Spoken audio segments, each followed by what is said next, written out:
Bonjour les amis, j'espère que vous allez tous très bien. NITCHE, Nietzsche le catalan sur votre écran les gars. Bienvenue dans le débrief FC Barcelone versus Atlético Madrid. 3 points remportés par le Barça aujourd'hui. Et franchement, on est content parce que la performance, elle était quand même là. Hein. Les gars se sont... De toute façon, on va en parler dans cette vidéo. Donc, c'est parti.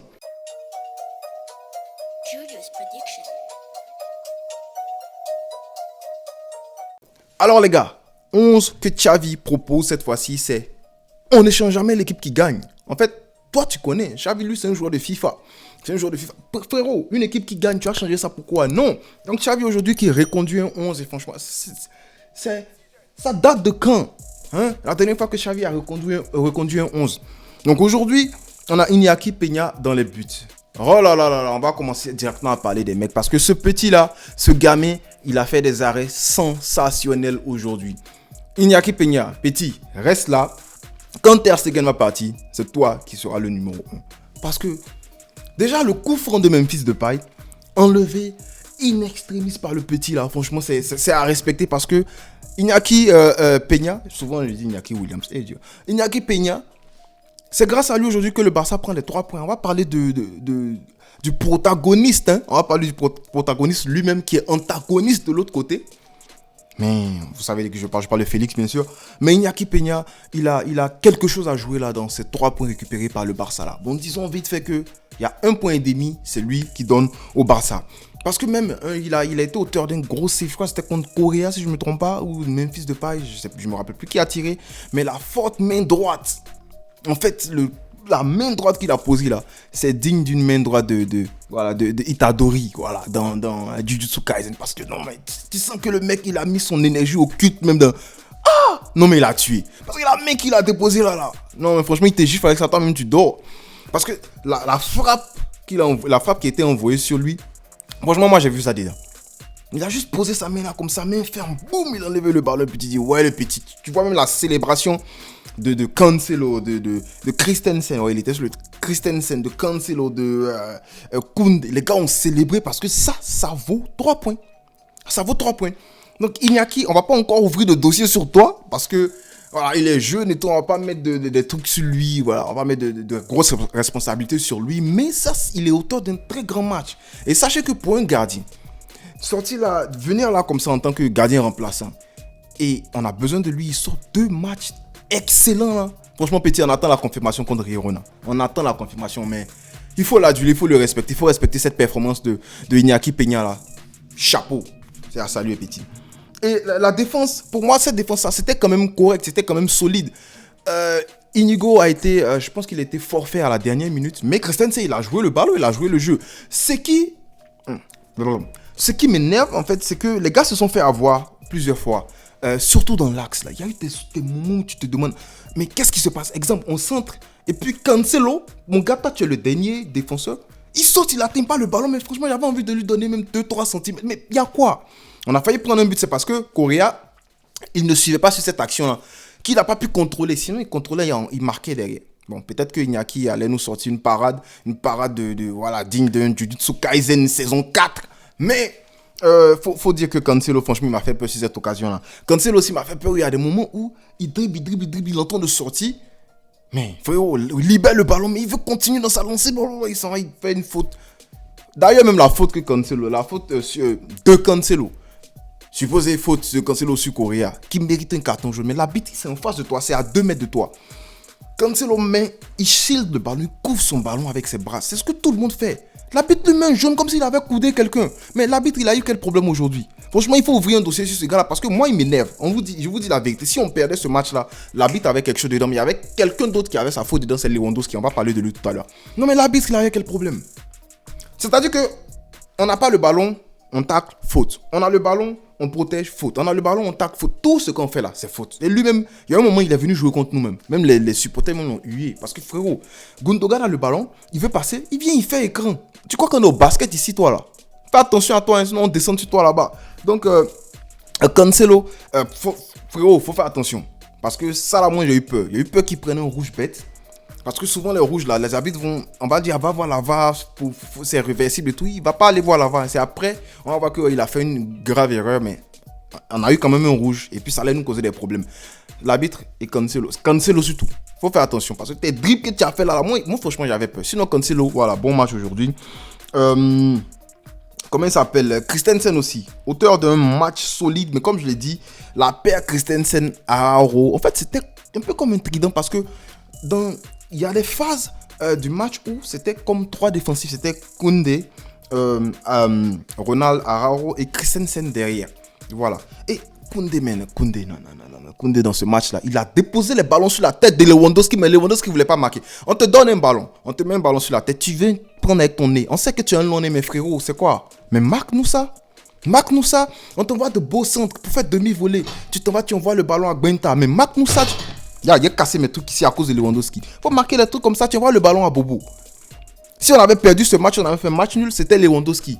Lewandowski, franchement, non. Même contrôle, on envoie petite contre-attaque, contrôle sur la cuisse. Faut tuer le ballon là. Lewandowski calme le ballon, ça va ailleurs. Lewandowski, franchement, j'ai juste vu 2 ou 3 ballons qui sont arrivés sur lui, puis il a été en mesure de drop pour Cancelo, pour Félix dans la course ou bien De Jong et tout. Mais à part ça, c'est tout quoi. Lewandowski, il n'a pas fait grand-chose. Il a été auteur d'un match exécrable, un match nul, voilà, médiocre. Lewandowski, il faut te réveiller. Dieu merci, notre petit Roquet, il arrive bientôt, El Tigre. J'ai pas suivi ses matchs. Je vois juste ses highlights, donc je dis la vérité. Mais j'espère que je vois ses contrôles, je vois qu'il finit pied gauche, pied droit et tout petit. J'espère que tu vas pas venir au Barça et puis le niveau va baisser. Peut-être que Lewandowski, il a eu la news de l'Atlético Paranaense. Peut-être que Lewandowski, il a eu la news du club de Roquet. Donc voilà, il a fait un mauvais match aujourd'hui, mes frérots. C'était un mauvais match aujourd'hui de la part de Lewandowski. Le plus nul sur le terrain. Pour moi, direct flop, c'est Lewandowski. Donc, Koundé qui fait des doublements. Koundé qui va faire des centres. Non, franchement, voilà, j'ai aimé Koundé en latéral aujourd'hui. Bon, il a fait un centre Minguesic à la Minguesa qui est parti tomber sur Joao Félix de l'autre côté là-bas. Mais pour moi, c'était quand même un bon match de la part de Koundé. Voilà, c'était un bon match de la part de Koundé. Koundé aujourd'hui, c'était 71 touches, hein, s'il vous plaît. C'était beaucoup plus que le match de Koké. Koké, c'était... combien de touches de balle? Allez, 36 touches de balle de la part de Koké. Donc, Koundé même là, c'est-à-dire que il a été plus fluide. On a été quand même milieu même aujourd'hui là quoi. Koundé a joué un très très bon match. Franchement, moi je suis satisfait. Et même Araujo, c'était pas mauvais. Araujo était auteur d'un save. Est-ce qu'il a save? Je pense qu'il a plus gêné Griezmann. Mais il a aussi save le ballon. Je crois que c'était un tir presque in extremis dans la face de notre gardien qui a été sauvé par Ronald Araujo, El Capitano. Franchement, pour moi, la défense aujourd'hui, c'était solide. Il y a eu des moments où ils se sont fait étirer facilement. Là. Mais allez, facilement, je peux leur mettre un 7 sur 10 aujourd'hui parce qu'ils ont été solides. Mais la partie de cette équipe-là qui m'a franchement... Hey! Le milieu de terrain. Non, mais franchement, ce milieu-là, c'est à respecter. J'ai aimé ce milieu aujourd'hui. Il n'y a rien à dire. De Jong, Gundogan, Pedri. Déjà, même Pedri, c'est le petit là. Tu vois dans les quartiers, il y a un petit lui... Viens, on va partir jouer ballon. Lui, il joue pas trop, tu le vois pas s'entraîner. Mais dès que tu l'appelles sur le terrain, viens jouer, il te lâche le crochet, il dribble, il humilie les vieux pères du quartier. C'est lui, Pedri. C'est ce genre de petit là. C'est-à-dire que lui, il est blessé, il revient, boum, il prend sa place, il n'y a pas de discussion. Il n'y a rien à dire. Allez, donne-moi le maillot, donne-moi ma place, je joue. Il n'y a pas de discussion. Il est là, il est flemmard. Il va te taper un crochet coquet et par terre là-bas. Mais lève-toi, coquet. Non, mais Pedri. Voilà, dans ce milieu-là du Barça, là, Pedri, c'est comme... je sais pas comment je vais dire ça, mais c'est le petit là, c'est le petit qui bonifie la chose, quoi. Et de maestro, pour moi, aujourd'hui, c'est nul d'autre que Ilkay Gundogan. 90 minutes, mais franchement, il a fait un très bon match, Gundogan. 113 touches, mais il a eu 3 passes clés. Ah, il y a une passe, il envoie à Koundé de l'autre côté là-bas. Ah, mais Koundé, si Koundé avait été en mesure de redresser le ballon... Non, je peux même pas dire que le Lewandowski allait finir parce que lui, on lui donne les ballons, il finit pas. Donc, franchement, Gundogan, quand il va chercher derrière les appels de Koundé ou bien dans la course de Joao Félix ou bien dans la course de Lewandowski, la course de Lewandowski, franchement, c'est à respecter. Et surtout, bon, là, Gundogan, match XXL, il n'y a rien à dire. Mais aussi, Frenkie de Jong qui pour moi fait un match de patron, de retour de blessure, mais quand même, il fait un match solide aujourd'hui. Ouais, il pas un carton jaune, mais... Voilà, cet arbitre-là, n'importe quoi tu fais, il te donne un carton jaune. Tu souris, tu as carton. Voilà, tu manges, tu respires, tu as carton jaune. Voilà. Mais 102 touches de la part de Jong. Et dans ce milieu-là, il a fait quand même beaucoup de récupérations. Avec Gundogan aussi, il faut le noter. Mais Pedri, c'était plus celui qui bonifiait la chose, comme on le dit. Mais ce milieu-là, les trois là, Je veux plus qu'on change quoi que ce soit. Surtout qu'on va jouer contre Girona. Eux, ils savent jouer à la baba la semaine prochaine. Il va falloir qu'on soit au top du top. Donc j'espère que ce milieu-là, il va continuer à performer de cette manière-là. On va finir rapidement avec les deux devant. Je ne compte pas Lewandowski qui ne fait pas partie des gars qui ont joué aujourd'hui. Il n'a pas joué. Ce n'est pas Lewandowski qui a joué. C'est quelqu'un d'autre. Mais les deux devant. D'abord, on va commencer avec Rafinha qui, pour moi, fait quand même un bon match. Voilà. Il était tranchant aujourd'hui. Il faut le dire. Dans les 1v1, c'était pas trop ça. Mais il est quand même auteur d'une très belle passe sur la tête de Lewandowski qui finit sur le nez de Lewandowski, s'il vous plaît. Voilà. Quand il est sur sa patte gauche, c'est dangereux. Mais surtout aujourd'hui, il a éliminé dans la course, pas 1v1 arrêté là. Dans la course, il a éliminé. Il est parti, il a peine. Je sais pas, il a touché le ballon comment. C'est parti toucher le poteau. Lui-même, il était par terre. Il a fallu que De Jong vienne lui dire petit, lève-toi, allons-y. Il faut qu'on continue à jouer. Non, mais aujourd'hui c'était peut-être le 50% du Rafinha que moi je voulais voir au Barça. Il a montré un peu de ça aujourd'hui. Frérot, il faut continuer. Il faut que Rafinha continue de nous montrer les trucs de Rafinha Belloli là. Ouais, pas les trucs des Pakistanais là.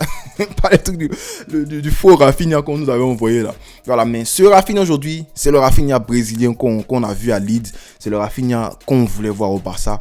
Voilà, provocateur, précis, de belles frappes, voilà, des combinaisons, 1-2, il revient dans l'axe. Ça, c'était bien. Mais surtout, pour moi, l'homme du match, Joao Félix, et je l'ai dit sur Twitter. Je crois qu'on va mettre ça sur l'écran. J'ai dit sur Twitter ici que ce match-là, bien avant le match, c'est Joao Félix qui va marquer. Et puis il va célébrer en face des gars de l'Atlético. Là. Il va pas venir faire genre je respecte l'Atlético. Non, il vous a déjà dit que lui, il s'en fout de l'Atlético. Lui, il veut jouer au Barça, il veut rester au Barça. Et aujourd'hui, mais quel bon moyen de montrer qu'il aime le Barça que de marquer, célébrer avec l'écusson du FC. Il fallait toucher Nike. L'écusson du FC Barcelone. Hein, il faisait comme ça, il célébrait. Ce gars-là, il veut rester au Barça. Si on le laisse filer, si on le laisse retourner à l'Atlético, je pense que voilà, ça c'est une très grosse faute professionnelle. Tout comme laisser partir Cancelo. Je sais pas comment on va s'arranger, mais ces deux gars-là, il va falloir qu'on les signe. Ça va être compliqué quand même de faire jouer Félix dans la formation de Xavi. Je veux dire à 100% parce que il sort tout le temps. Et aujourd'hui, il est sorti même sous... je crois qu'il se touchait la cuisse, l'arrière de la cuisse. Alors moi, j'ai peur. J'espère que c'est pas un claquage ou quoi que ce soit, une petite déchirure. J'espère que c'est rien parce qu'on a besoin de lui contre Girona. C'est un match à gagner. C'est vrai qu'aujourd'hui, on est à 4 points des leaders, le Real Madrid et Girona. Mais c'était quand même un match compliqué que Xavi vient de remporter là. C'est important. On a vu qu'il y a des coachs qui sont passés qui n'arrivaient pas à taper ce genre d'équipe là. Et là, on tape ce genre d'équipe là. C'est juste que là, dans la consistance, on n'est pas constant en fait. Donc il faut qu'on soit constant. Et aujourd'hui, j'ai vu une équipe qui a commencé le match tôt. D'habitude, on commence le match à la 20e minute. Mais là, à la 8e minute, on avait déjà des occasions. C'est Lewandowski qui ne voulait pas les marquer, qui ne voulait pas les mettre. Donc, voilà, gros respect à cette équipe-là qui a sorti un match de bonhomme aujourd'hui. Ils voulaient la victoire, ils avaient faim. Ils ont été récompensés. Voilà, on a juste eu un peu peur parce qu'on a raté des buts. Et à chaque fois que tu rates des buts, l'équipe adverse, ils ont une occasion, ils la mettent au fond. Et puis toi, mentalement, voilà, tu es cramé. Donc voilà, très gros match pour moi, top match de Félix. Xavi aujourd'hui, c'était pas mal. Je pense que voilà, ça commence à aller. Xavi aujourd'hui, je vais lui donner peut-être un 6 sur 10, un 7 sur 10 là, facilement, parce que c'est une victoire qui est très très importante. Si on arrive à... Bon, j'espère qu'on va taper Girona le dimanche prochain. Parce que si on tape Girona le dimanche prochain, oui, on reste en fait dans le top 3, top 4 disons, mais... c'est un match à 6 points en fait parce qu'on enlève 3 points à l'équipe adverse. Donc il faut obligatoirement remporter ce match-là. On espère que le Real Madrid va lâcher des points, mais bon, voilà. On est arrivé dans les calculs bizarres là à cause de nous-mêmes. Donc voilà, très bon match du Barça aujourd'hui. Mauvais match de Lewandowski. Très très mauvais match de Labit qui voulait nous couler. On a senti ça. Même il y avait penalty sur Félix. J'ai oublié même. Penalty sur Félix. Attends. Le gars il tire. Quelques secondes après, on lui marche sur le pied. Tu vas voir là-bas, tu sais bien que c'est une faute parce que 5 minutes après, il y a eu la même chose qui s'est passée, il a sifflé faute. Mais pourquoi aujourd'hui, pourquoi cette fois-ci, tu ne veux pas venir donner penalty? On lui marche sur le pied dans la surface. Il y a quoi? C'est péno, man. C'est péno. Mais tu vas venir dire ça, ils vont dire, ouais, voilà, le Barça est privilégié. Ça, c'est quoi ça? Faux habile comme ça, là. Bref, merci d'avoir suivi la vidéo. Si j'ai oublié des trucs, n'oublie pas de mettre ton commentaire. Je serai content de lire ton commentaire et bien sûr d'y répondre. Et puis, on est content. On ne cessera jamais de le dire, frérot. Fisca! El Barça.